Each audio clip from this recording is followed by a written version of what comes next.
नमस्ते, मैं doctor Sunil Pawar, gastroenterologist और लिवर स्पेशलिस्ट विमान नगर पुणे यहाँ पे काम करता हूँ। ये चैनल मैंने पेट के संबंधित बीमारियों की जानकारी के लिए बनाया है। अगर आपको रेगुलर अपडेट चाहिए तो सब्सक्राइब करें और बेल आइकॉन पे क्लिक करें। आज का विषय है हिचकी। हिचकी, जिसे अंग्रेजी में हिकअप्स भी कहा जाता है। हिकअप्स एक हमारे बॉडी का वाइब्रेशन मोड जैसा है।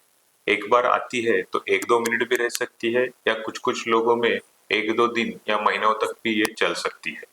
तो हमारे यहाँ एक कहावत है, अगर किसी को हिचकी आती है इसका मतलब कोई तो आपकी याद कर रहा है। तो अब हम जानते हैं कि हिचकी आती कैसी है। एक डायफ्राम नाम की मसल रहती है, एक डायफ्राम नाम का स्नायु रहता है, जो कि हमारे चेस्ट और एब्डोमेन को डिवाइड करता है। एक वो बड़ी परत जैसा स्नायु होता है।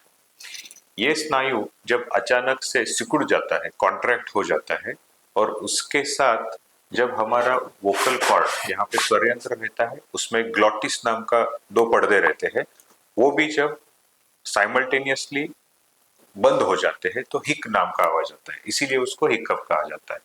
तो हिकअप होता कैसे है? हिकअप जब आदमी सांस लेता है तो सांस लेते वक्त ये डायफ्राम मसल अचानक सडनली कॉन्ट्रैक्ट होता है, सिकुड़ जाता है, और उसी वक्त हमारा ग्लॉटिस जो है वो भी बंद हो जाता है। तो हमारा हिचकी जैसा आवाज आता है। ये होता क्यों है, इसके लिए हमारे शरीर रचना की थोड़ी इंफॉर्मेशन हमें होना जरूरी है। तो ब्रेन से एक नर्व आती है जिसे फ्रेनिक नर्व कहा जाता है, फ्रेनिक मज्जातंतु जिसे कहा जाता है। ये हमारे नेक से होके फूड पाइप यानी खाने की नली से नीचे जाके डायफ्राम को सप्लाई करती है। ये नर्व जब भी इरिटेट होती है तो हमें हिकअप्स आते हैं। तो ये नर्व इरिटेट होती क्यों, कौन कौन सी चीजों से है? अगर डाइजेशन में कोई गड़बड़ है, यानी पेट फूला फूला रहता है, या लीवर की कोई बीमारी है, स्टमक की कोई बीमारी है, या डायफ्राम मसल को कोई बीमारी हुआ है।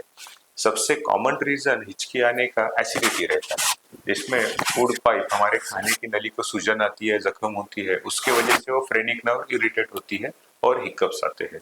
ज्यादा फास्ट खाना, अल्कोहल और सॉफ्ट ड्रिंक ज्यादा लेना, इसके अलावा स्ट्रेस में भी हिकअप्स आ सकते हैं। इसके अलावा गले की कोई बीमारी है, या ब्रेन में कोई तकलीफ है, कोई गांठ है, या लंग्स की कोई बीमारी है, फेफड़ों की कोई बीमारी है, तो इन सभी बीमारियों में हिकअप्स या हिचकी आ सकती है। बट सबसे कॉमन रीजन हिचकी आने का एसिडिटी यही रहता है। हिचकी आती है तो परेशानी तो बहुत होती है। खाना ढंग से नहीं खा सकते हम, हमारी नींद बराबर नहीं होती है, बात बराबर नहीं कर सकते हैं, सोशली घूम नहीं सकते हैं। इसलिए जब हिचकी आती है तो पेशेंट भी वरीड होता है और उसके रिलेटिव भी काफी वरीड होते हैं। बट मेजॉरिटी टाइम हिकअप्स एक बिनाइन, मतलब घबराने वाली बीमारी नहीं है। अब हम जानेंगे कि हम घर में कौन कौन सी उपाय कर सकते हैं जो कि हिचकी आई तो उसे कंट्रोल में रखा जा सके। तो घर में हम लंबी सांस अंदर लेके थोड़ी देर सांस रोक सकते हैं। हिचकी जाती है क्या नहीं वो हम उससे देख सकते हैं। उसके अलावा शक्कर खाना या नींबू को दांतों के नीचे चबाना, ये भी लोग करते हैं, जिससे हिचकी कम हो सकती है। जबान को बाहर खींच के उसे बाहर ही पकड़े रखने से भी हिचकी जा सकती है।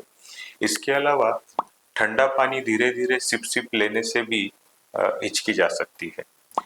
ग्लास में पानी लेके स्ट्रॉ से धीरे धीरे सिप लेना, और ये स्ट्रॉ को ग्लास के बॉटम में दबा के पकड़ना, ताकि हमें स्ट्रॉ को अंदर पानी खींचते वक्त जोर ज्यादा लगाना पड़े। ये भी कुछ लोग करते हैं, जिससे हिचकी जा सकती है। दोनों घुटने को छाती के पास लाके उसे प्रेशर करके आगे झुकने से भी हिचकी जा सकती है। कागज की थैली लेके उसमें अगर हम ब्रीदिंग करें तो भी हिचकी जाने की शक्यता है। आंखों पे सॉफ्टली बट फर्मली अगर प्रेशर लगा के थोड़ी देर रखा जाए तो भी हिचकी जा सकती है।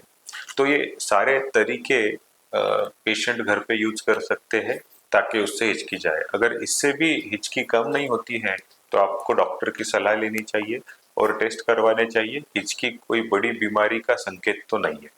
तो आज हमने देखा कि हिचकी आती कैसे है, हिचकी क्यों आती है, उसको प्रिवेंट करने के लिए हम घर के घर क्या उपाय कर सकते हैं। अगर आपको ये वीडियो अच्छा लगा तो लाइक करिए, शेयर करिए और सब्सक्राइब करिए। Thank you.